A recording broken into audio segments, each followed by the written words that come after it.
Ladies and gentlemen, please welcome Anita McBride from Concordia Leadership Council.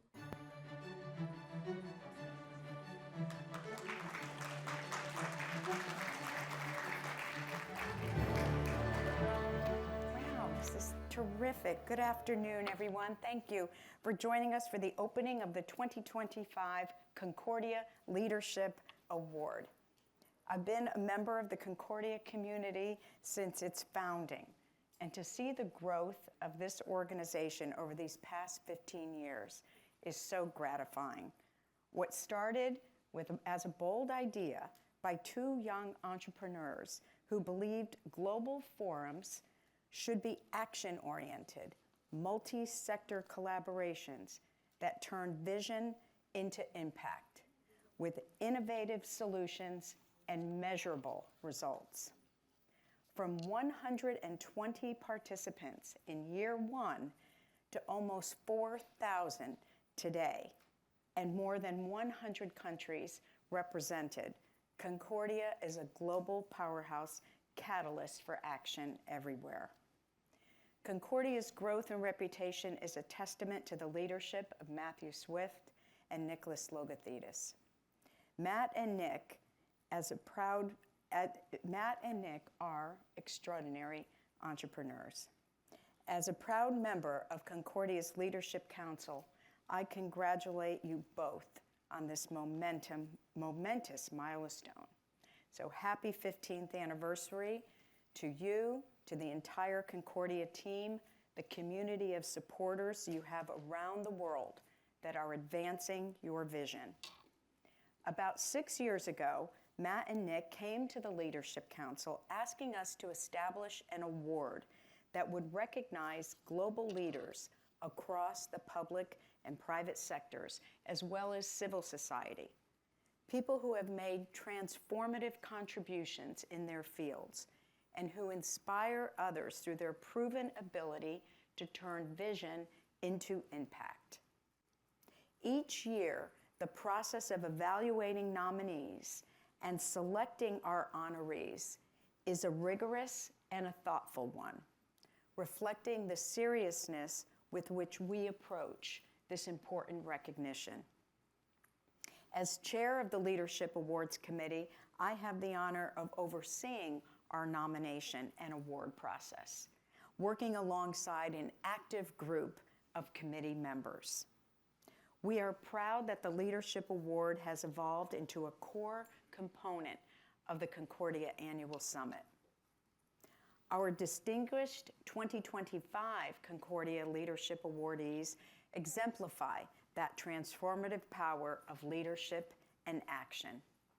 This year, we honor Mr. Stephen Hines, President and CEO of Rockefeller Brothers Fund for the civil society sector, and Ms. Kristalina Georgieva, Managing Director of the International Monetary Fund for the public sector, and Mr. Arvind Krishna, Chairman and CEO of IBM.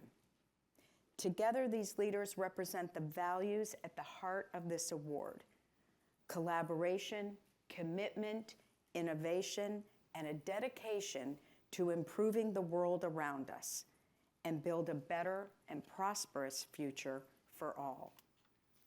It is now my pleasure to introduce my distinguished colleague on the Leadership Awards Committee and fellow Leadership Council member, the Honorable Henrietta Fore, who nominated Kristalina Georgieva for this year's Public Service Leadership Award and who will present the award to her. Henrietta.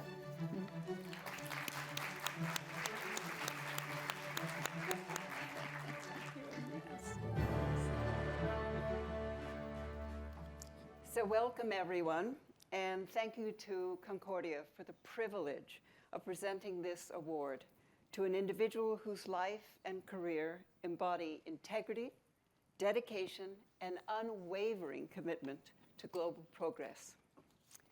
Kristalina Georgieva, as Managing Director of the International Monetary Fund, has led with both intellect and heart through some of the most complex challenges of our time, Whether navigating through economic reverberations of a global pandemic, responding to climate vulnerabilities, or working to stabilize economies shaken by conflict and crisis, Kristalina has demonstrated the steady hand of leadership and the moral compass that public service demands.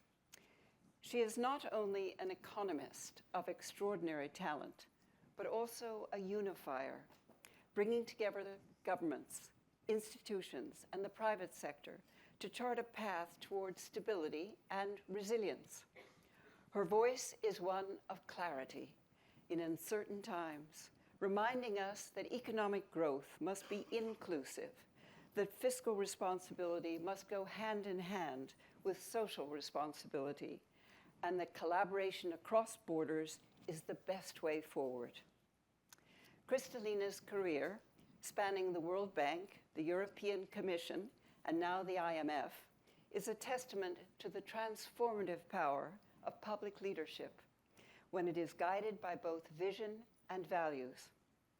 She has not only shaped policy, but has also inspired a generation of leaders to believe in the power of service. For all these reasons, and in recognition of her profound impact on the global stage, it is my honor to present the 2025 Concordia Public Sector Leadership Award to Kristalina Georgieva. Please join me in congratulating her.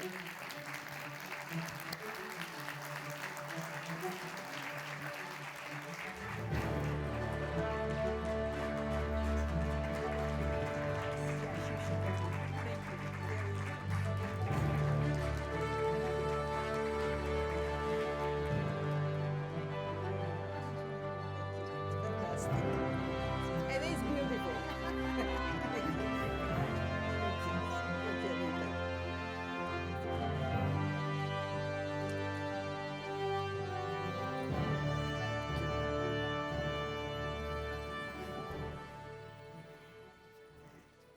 So Kristalina, we've been friends for a long time, so it is indeed a pleasure to have you on this stage with us.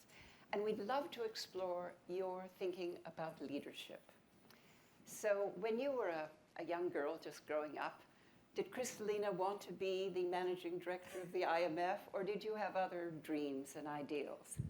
But would you also put that in the context of there may have been a few leaders who inspired you, who made you think, oh, I'd like to do that, or I'd like to be with them. So would you tell us about the young Kristalina? Well, thank you very much, Henrietta, to everybody in this room. It is my great honor to receive this award from your hands. And I want to thank Anita McBride, the whole leadership of Concordia, for this recognition. So let me bring you back into my childhood. I was born in Bulgaria during the times of communism. My family was not a communist family, meaning that nothing in life for me was going to come easy. My country, until 1991, was not a member of the IMF. So even today, occasionally, I go like this, is that really true? Am I the head of the IMF? Having spent more than half of my time on the other side of the Iron Curtain, actually I graduated from a university which in these days was Karl Marx University. So my first lesson of leadership is change is unstoppable. And there is no barrier when you strive to make the best out of life. None. So you're asking me people who have been inspiration in my life. It may sound strange for a Bulgarian from the other side of the Iron Curtain, but I think of President Ronald Reagan as my personal hero. Why? Because Reagan was the person who said, Mr. Gorbachev, tear down this wall, the wall was gone and life for millions of people was transformed. I was in my still fairly formative years then, when Gorbachev opened up the Soviet Union. Do you remember the words glasnost and perestroika? Okay, so when he came up with glasnost and perestroika, people like me were allowed to apply for scholarships in Western universities. I went to London School of Economics, and by doing so, I had a head start in the market economy to which we then belonged. Somebody else I admire is the late Madeleine Albright. She comes from my part of the world, former Czechoslovakia. She made it to be the first woman Secretary of State of the United States.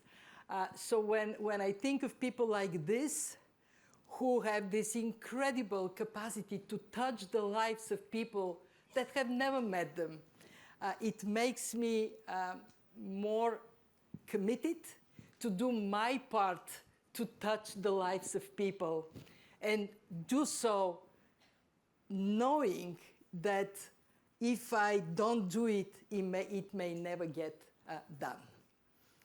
So that is how I came to be here in this audience. Well, and Kristalina, that is one of your landmarks, getting things done and having a clear vision for it. So take us back to that time. Did you know you wanted to be an economist? And did you know what an economist could do to shape a country, to shape the world? Well, what I really wanted to be when I was really, really a young kid, I wanted to be a ballerina. Never happened. When I came to go to university, I wanted to go to journalism. I wanted to study. But because my family was not a communist family, it was very difficult for somebody like me to get into what was considered ideological field. Yeah, you need to watch the kind of brainwash young people. So I ended up, by default, studying in an institute of economics. And that later on turned to be a blessing in my life. Why? Because I have huge interest in history. How come that countries choose the path they choose? And actually, more often than not, economic forces determine directions for countries. So I ended up actually being extremely grateful to the former, to the Communist Party of Bulgaria for not letting me be a journalist and directing me in the field of economics. Henrietta, I love numbers. Numbers tell stories. And economics is about numbers that are generated by the behavior of households, of businesses, of governments. And these are the stories I love to study and, of course, work on. Well, and you are telling all of us the stories of the world at the IMF. So the numbers are telling stories to all of us. And right now, what are the stories numbers say? Growth, 3.1%. Insufficient to meet the aspirations of the billions of people around the world. Public debt, almost 100%, very high, suffocating the ability of governments to invest in human capital, in research and development, in infrastructure. Investment in artificial intelligence, very high, mostly concentrated here in the United States. 70% of the financial resources of the planet are in this country. So when you look at the stories that numbers tell us, on one level, we have proven to be remarkably resilient despite all of the shocks of the last couple of years, COVID, war in Europe, inflation, high interest rates. We have 3% growth. We are holding the economy. But it is less than the aspirations of people around the world have. Now, that's a very important subject. So, Kristalina, you have been leading major organizations during times of crisis. So, the Eurozone, economic crisis, COVID.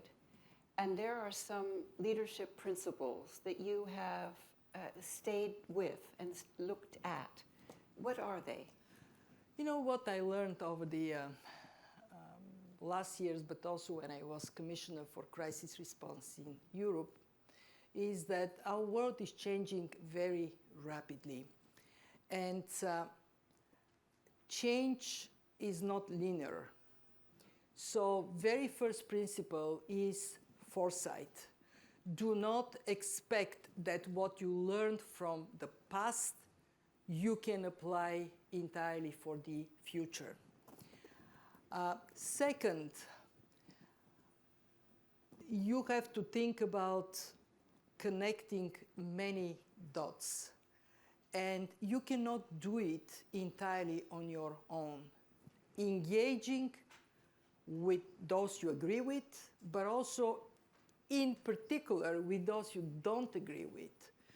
Dialogue that allows you to have a 360 overview is the only way you can navigate in this fast-changing world. And the third, and I think it is the most important principle of the world of today and tomorrow, learn to think of the unthinkable and build that ability to act at a time of high uncertainty. That served me very well during COVID, when the unthinkable happened, and the world economy came to a screeching stop. So seeing through that uncertainty and recognizing that you have to have the will to act on that limited information, bringing all the voices around you. This is what led us to act as an institution decisively. What we did was we recognized that when you have both a supply and demand shock at the same time, governments have a responsibility to create economic activity. So, very unusual for my organization, for the IMF, our message to governments was spend. Keep the receipts, but spend. And that, at that time, made it possible to overcome the worst of COVID. I also learned something from my mother and my father, who were wonderful, loving parents. Always, whatever whether it is at home or at work, always strive to do the right thing. And I would ask my father, who was the one who said, do the right thing, I would ask him, how do I know what is the right thing? He said, you work hard enough, you listen to others, you would know what it is and do it. So do the right thing. That's my message. I think that is great advice for all of us. And because you also let the numbers talk to you and to your teams, it means that you have some grounding for doing the right thing. Kristalina, you and I have known each other during times when the economy has been slow and when it's been heated. And I've always been impressed by your communication style.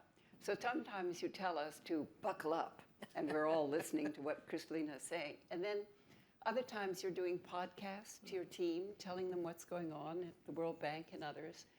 And then one time you were leading a dance in the lobby of the World Bank. So talk to us a little bit about your communication approach and how you look at that.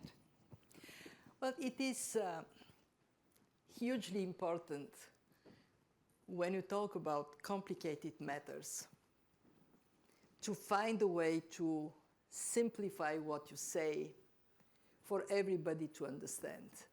The way I trained myself is to test it on my mother. So if my mother gets it, I got the right messaging in place. It is also very important to recognize that the task of a leader is to excite people and lift them up. And that means to bring that sense of urgency and significance in a way that lifts the spirits up. Dance is a wonderful way to do it. We have done that a couple of times when we would get people line them up and lift that spirit. Songs are a wonderful thing to do it. I remember vividly we had a very difficult process to lead and a very difficult decision to make. And I had to get my team inspired and in the rhythm of what we would be doing. So what did I do? I bring them in, I stand in front of them, and I go,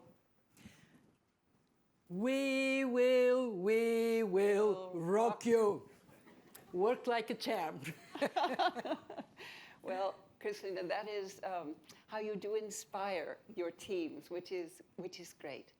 So you know that one of the times when we were working together, I was running UNICEF, and the world is filled with a lot of young people. You probably have some advice for them. For what should young people who are want to be you, what should they know? Well, my first advice, be you, not me, not Henrietta. What I have seen over and over again with young people is that actually they are looking for uplifting messages.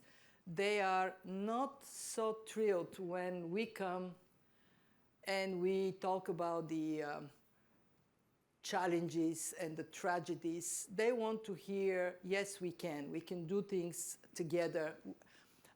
And the two messages that I would convey to young people, number one, believe in yourself. If you don't believe in yourself, why would anybody else believe in you? And that confidence comes from recognizing that your skills, your knowledge, your contributions, they're valuable. And the second one, I'm sorry, it's so prosaic, I apologize in advance. Work hard, bust your butt. You want to have your place in life, earn it.